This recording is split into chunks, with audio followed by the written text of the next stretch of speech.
This, in my view, can be shown in a number of different ways. First, American research universities have by and large melded different traditions, producing a hybrid form that has been open to a diversity of ideas and traditions, which include the traditional liberal arts tradition, the German research concept, and the synthesis of these with the idea of service to the state, to the community, to the industry, as embodied by, for example, land-grant public universities such as the University of Illinois. This pragmatic openness has meant that American research universities have not insisted on the assimilation of foreign faculty and foreign ideas into their own systems, but have melded together foreign influences within the American context. The fact that the United States has no centralized educational policy has meant that particular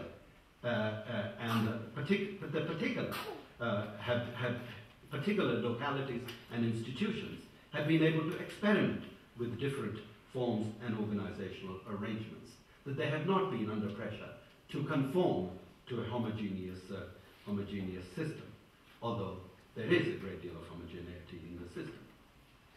Second, the internal governance of American universities is based on the idea of a community of scholars and shared governance. This too has emerged out of pragmatic principles. The departmental structure, which, while it has its share of disputes and acrimony, has permitted wide-ranging participation in academic decision-making. By and large, this has resulted in rigorous debates preventing the domination of curriculum by single individuals or theoretical orthodoxies. Third, the pragmatic notions of useful knowledge underlie American research universities' openness not only to the expansion of enrollment, but also the expansion of the curriculum and their research programs. The traditional European curriculum had a very narrowly circumcised form, together with a fairly narrow role for academic institutions.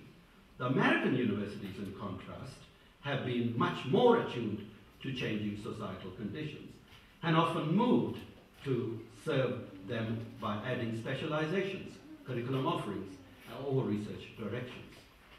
A willingness of American institutions to serve quite specific employment needs, for example, of a particular state or particular locality, and permit rapid adjustment of curriculum has been based on the principles that have been prepared to transcend the binary between the academic and vocational functions of universities that so clearly hampered the development of European universities for a large number of years. In the 1960s, Clark Kirk wrote of the multiple purposes and functions of American universities and argued that it is this, together with a fairly flexible structure of governance, a tradition of adaptation, and a strong commitment to vocationalism and service to the community, that explains the curricular responsiveness of American research universities. Fourth, the breadth of research has always been a hallmark of American universities. Traditionally, research in American universities has not been dominated either exclusively by commercial concerns or by narrow ideological preferences or ideological predilections. A wide variety of theoretical and methodological approaches have been encouraged based on pragmatic principles of experimentations and diversity. This has meant that research has served a wide variety of functions, from serving corporate and societal needs to the research in the arts and the humanities designed to promote critical debate. Fifth, American research universities have managed somehow to achieve an appropriate mix of autonomy and accountability. Their experience shows that the universities flourish intellectually and financially when they have strong links with the governments, the corporations, and the local communities. The role of the university in providing direct service to society, to government, to industry, to agriculture, to a wide variety of special interests, including labor unions, public interest organizations, and others, is an important part of the ethos of American higher education. They've engaged in research research that has direct practical implications, and that this has ensured and have tried to ensure that research results are widely disseminated through various extension programs and extension activities. Now, as a result of this pragmatic orientation, American academic system has evolved a fairly unique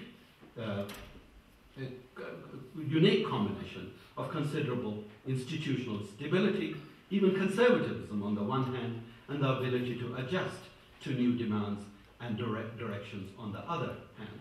And this principle of this balance is quite fundamental to Pierce's and James's pragmatism. Large-scale institutional reform have been quite rare, but there has been a great deal of change at the periphery in often piecemeal fashion, but nevertheless having a great impact on the communities to which they are directed. The basic models have been growth by accretion, by simply adding a new function to it, the new function to the existing institutions, departments, or research programs. The fact that there is no national master plan for higher education in the United States, and that institutions have considerable degree of autonomy, means that change has occurred in different ways, to varying extents in different institutions.